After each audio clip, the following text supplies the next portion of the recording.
Olá a todos, meu nome é Gabriel Ozanam, sou professor do Departamento de Ginecologia e Obstetrícia da UFMG, atuo também no Ambulatório de Medicina Fetal do Hospital das Clínicas e hoje vamos falar um pouco sobre infecções congênitas na gestação. A nossa aula ela vai ser dividida em duas partes e nessa primeira parte eu vou falar das principais DSTs que podem cursar com transmissão vertical, que é o HIV, a hepatite B e a sífilis. Vamos começar falando do HIV e gestação. Todas as gestantes devem ser triadas para o HIV durante o pré-natal, na primeira consulta e no terceiro trimestre de gestação, e devem ser testadas também no momento do parto. Os testes eles podem ser o teste laboratorial tradicional ou os testes rápidos também.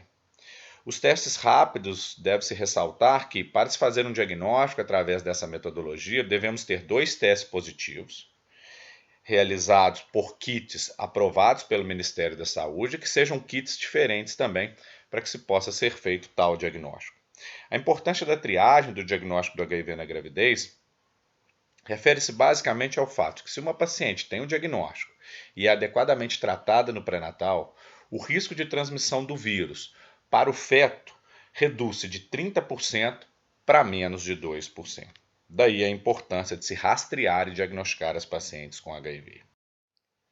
Uma vez que a paciente tem o diagnóstico de HIV no pré-natal, ela deverá ser atendida por uma equipe multidisciplinar em um serviço especializado.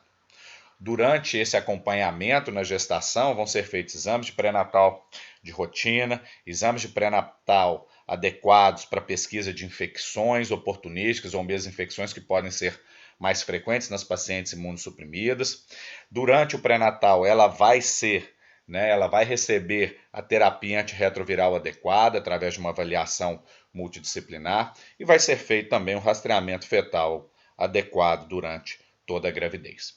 É importante ressaltar que, apesar dessa paciente ser atendida num serviço especializado, o apoio da atenção básica, da unidade básica de saúde, é essencial para aumentar a adesão e melhorar o segmento dessas pacientes durante esse acompanhamento no pré-natal.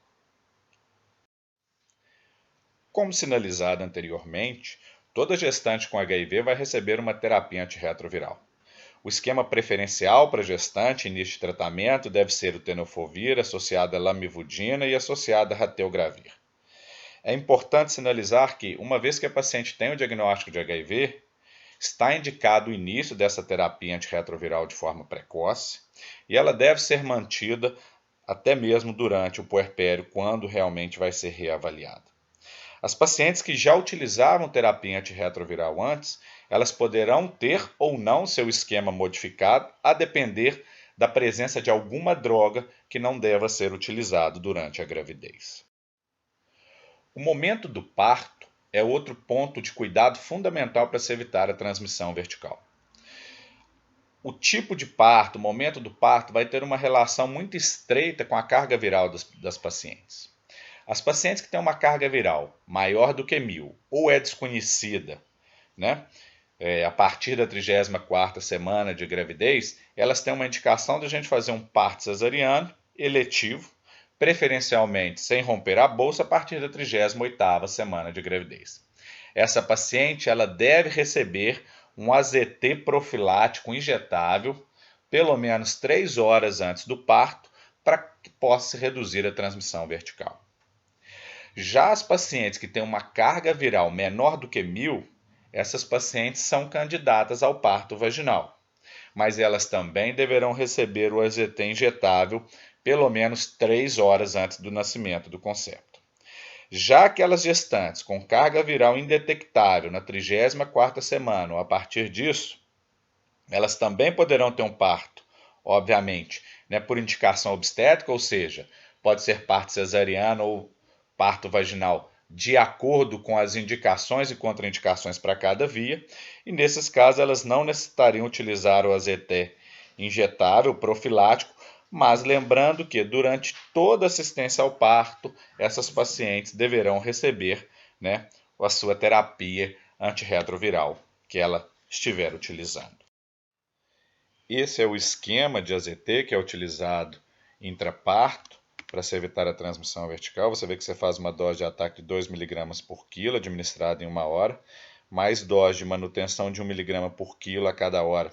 A profilaxia adequada é de no mínimo 3 horas de infusão do AZT. Essa é a indicação, então, como nós sinalizamos, da profilaxia da transmissão do HIV no parto e puerpério. Então, ela está indicada para os partos de uma forma geral, exceto naquelas pacientes que têm uma carga viral indetectável após a 34ª semana de gravidez. E o puerpério é um outro momento também importante para se evitar a transmissão vertical. Através da amamentação pode ocorrer a transmissão do vírus para o concepto, para o recém-nascido, e, portanto, a amamentação está contraindicada. Indica-se também a inibição da amamentação através do uso da carbegolina, 1 mg via oral, dose única, que deve ser administrada antes da alta hospitalar dessas pacientes. Essas pacientes também devem ser informadas sobre o direito que elas têm de receber fórmula láctea infantil para os seus recém-nascidos. E é importante também que ela tenha uma consulta já agendada para o segmento da doença no puerpério. Ela mantém os antirretrovirais que ela está utilizando e nessa consulta vai ser feita a reavaliação e a readaptação, caso seja necessário. A hepatite B é outra DST que tem relevância no que se refere à transmissão vertical. As gestantes portadoras do vírus da hepatite B podem transmiti-los aos seus filhos durante a gestação ou mesmo no momento do parto. E existem estratégias de eficácia muito relevantes que podem impedir tal transmissão do vírus para o concepto. Todas as gestantes deverão ser triadas para hepatite B na primeira consulta de pré-natal através da solicitação do HBsAg. Quando esse exame é positivo, iremos avaliar a atividade da doença e o impacto dela na paciente e solicitaremos o HBsAg e a sua função hepática.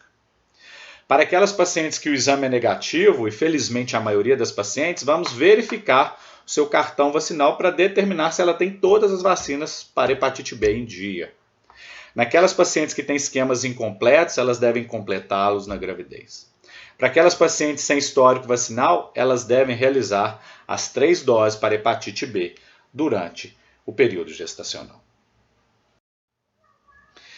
Uma vez feito o diagnóstico, então, dessas pacientes, elas deverão ser encaminhadas para serviços especializados, onde ela possa ser atendida por uma equipe multidisciplinar e que possa ser feita uma propedêutica de pré-natal adequada. Essas pacientes farão os exames de pré-natal, propriamente dito. Nós faremos um rastreamento da sua função hepática periodicamente durante a gravidez. As pacientes com HBeAg positivo, elas são pacientes que são candidatas a realizar profilaxia com tenofovir. Aquelas pacientes que na verdade têm o HBeAg negativo, nós teremos que fazer a carga viral dela para determinar essa profilaxia. E o rastreamento fetal vai ocorrer de acordo com a necessidade de intercorrências na gestação. O impacto da hepatite B ele é principalmente após o nascimento, com a doença que vai se estabelecer no recém-nascido ao longo da sua vida. Quando se propõe a profilaxia com antirretroviral na gestação, vai se utilizar o tenofovir na dosagem de 300 mg uma vez ao dia no terceiro trimestre de gravidez. Todas as gestantes com hepatite B, ou seja, com HBsAg positivo, e que apresentem HBeAg também positivo, são candidatas a realizar tal profilaxia.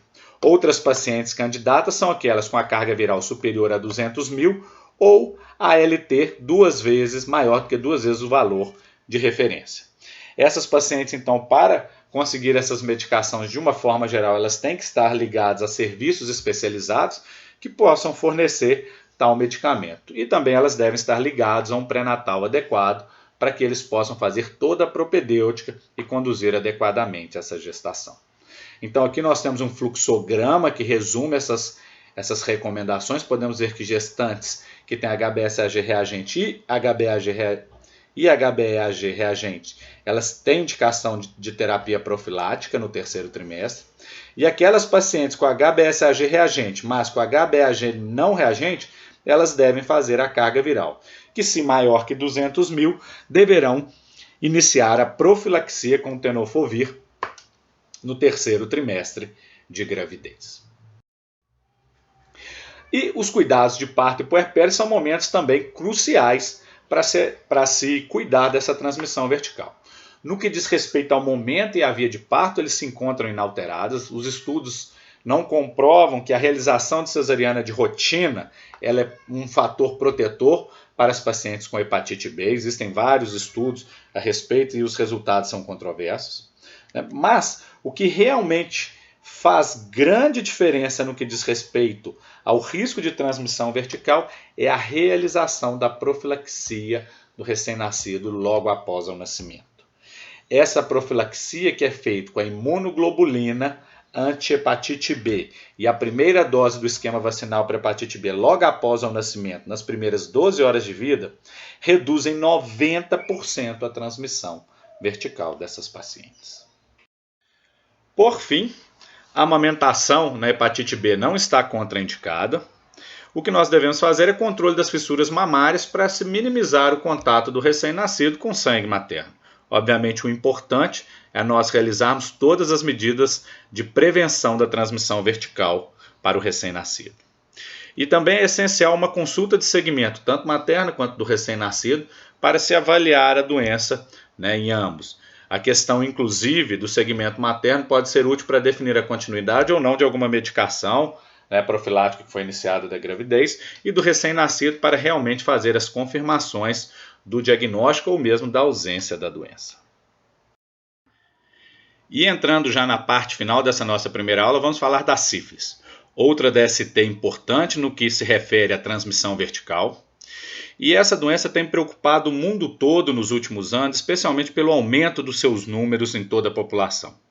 E dessa forma, consequentemente, tem aumentado o número de gestantes com sífilis e de recém-nascidos com sífilis congênita.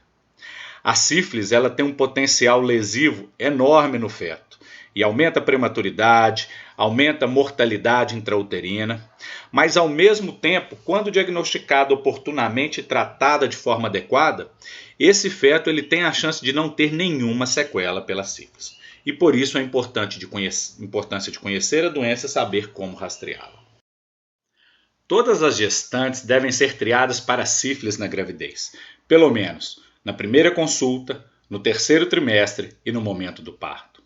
Também pacientes com história de exposição de risco ou violência sexual também devem fazer essa triagem de sífilis. Os exames disponíveis são os exames não treponêmicos, que são os testes imunológicos não treponêmicos, que o VDRL é o mais conhecido de todos. E temos os testes treponêmicos, com o teste rápido sendo o principal teste de triagem dessas pacientes, porque ele consegue dar um resultado mais imediato. Independente do teste de triagem escolhido, seja o teste rápido treponêmico ou o VDRL, é importante ter em mente que, diante de um resultado positivo desse primeiro teste de triagem, nós devemos iniciar imediatamente um tratamento com penicilina e vamos solicitar o exame complementar. Continuaremos o tratamento até a saída do resultado desse exame. Caso o exame complementar conclua o diagnóstico de sífilis, essa paciente termina o seu tratamento. Caso esse exame não conclua que o exame afaste a possibilidade de sífilis, esse tratamento ele é suspenso e essa paciente pode entrar nas rotinas de triagem de sífilis na gravidez, ou mesmo se for uma paciente de maior risco, ela pode ser retestada em 30 dias. É importante ressaltar que mesmo parceiros com teste negativo deverão ser tratados por presunção da infecção, pois eles podem estar em uma janela imunológica ou estar diante do que nós chamamos um efeito prozônio, que é uma situação que nós temos no caso do VDRL, que ele dá um falso negativo. Retomo essa tabela de testes imunológicos para diagnóstico da sífilis para fazer algumas pontuações importantes em relação a esses testes. Em relação ao teste não treponêmico, o VDRL é o teste mais conhecido, mas além dele temos ainda o RPR e o TRUST, que podem ser utilizados como testes não treponêmicos. Eles são quantificáveis e, portanto, eles são extremamente importantes para monitorar a resposta.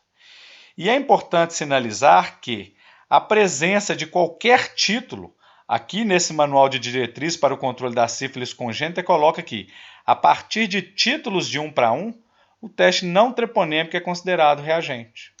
e, portanto, dentro daquele fluxo que nós temos de triagem, se a triagem for feita com um teste não treponêmico e vier um título de, por exemplo, 1:2, essa paciente deve iniciar o tratamento enquanto se realiza o teste treponêmico para confirmar o contato, confirmar o diagnóstico. Bem, já em relação aos testes treponêmicos, eles sim confirmam o contato com a sífilis, que pode ter ocorrido recentemente ou no passado. O teste mais conhecido é o FT-ABS, mas o ELISA, o EQL, o TPHA, o TPPA, o MHA-TP, o teste rápido, todos eles são testes treponêmicos e que têm o mesmo significado quanto positivos, ou seja, contato com treponema.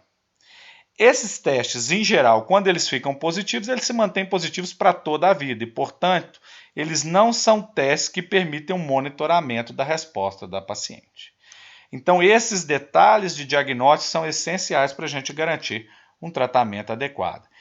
Reforçando que o tratamento deve ser iniciado com apenas um teste reagente dentro daquele fluxo de triagem, sem aguardar o resultado do segundo teste.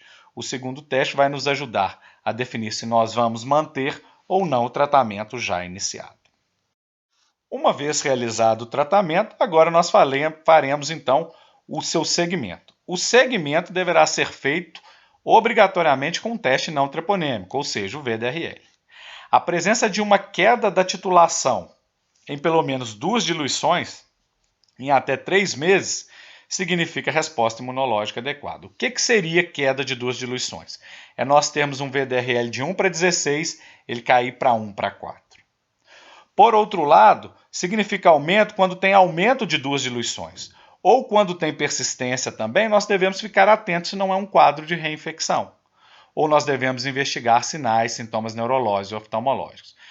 A reinfecção ela pode ser muito frequente nas pacientes, especialmente porque os parceiros podem ou não tratar adequadamente, ou não tratarem simultaneamente, ou até mesmo serem recontaminados por uma outra relação desprotegida. E, portanto, uma vez realizado o tratamento com essas pacientes, elas devem ser orientadas que elas devem usar preservativo em todas as relações até o final da gravidez, para se evitar uma nova reinfecção e um novo risco para o seu concepto. A penicilina é o antibiótico de escolha, é o único que se mostrou capaz de tratar o feto até o presente momento. Então, a recomendação é que pacientes com sífilis recente, ou seja, com menos de 2 anos, de acordo com os protocolos atuais do Ministério da Saúde, ela deve fazer uma dose de penicilina G-benzatina na dose de 2.400.000 unidades internacionais intramuscular profundo na região glúten dose única. Essa dose ela é dividida nas 2 regiões, então cada glúteo receberá uma injeção de 1.200.000 unidades internacionais de penicilina G-benzatina. Já aquelas pacientes que eu não sei precisar o tempo de evolução dessa sífilis, ou se ela tem mais de 2 anos, essas pacientes, ao invés de tomar uma dose de 2.400.000 unidades internacionais intramuscular, elas vão receber 3 doses com um intervalo de 1 semana entre elas, ou seja, elas vão receber penicilina G-benzatina, 2.400.000 unidades internacionais intramuscular, semanal por 3 semanas. Já nos casos de neurocífilis, as pacientes deverão ser tratadas com penicilina cristalina. É importante ressaltar mais uma vez que as parcerias sexuais podem estar infectadas mesmo quando seus testes não estão reagentes. E, portanto, elas devem ser tratadas presumivelmente com uma dose de penicilina nesses casos. E teria alguma condição que se faria necessário tratar novamente a paciente na gravidez? Existem sim algumas situações em que está indicado o retratamento da gestante com sífilis. Um deles é na não redução da titulação em 2 diluições no intervalo de 6 meses, ou um aumento da titulação em 2 diluições, em qualquer momento do segmento, ou ainda persistência ou recorrência de sinais e sintomas de sífilis nessa paciente. Além disso, quando ela tem um contato sexual com uma pessoa sabidamente contaminada, ou seja, o seu parceiro que não fez o tratamento, ela deverá fazer novamente o tratamento. E também naqueles casos de pacientes que deverão receber as 3 doses, se ela falhar uma delas, ela deverá reiniciar todo o tratamento. Pelo que nós vimos, portanto, Não é admissível nós termos gestantes com sífilis e que não recebam o seu tratamento adequado, porque o impacto disso é basicamente evitar que um recém-nascido ou que um feto morra por causa da sífilis. E também é evitar todas as sequelas que ela pode trazer para um feto ou um recém-nascido acometido. Eu agradeço a todos e continuaremos então a nossa aula na parte 2.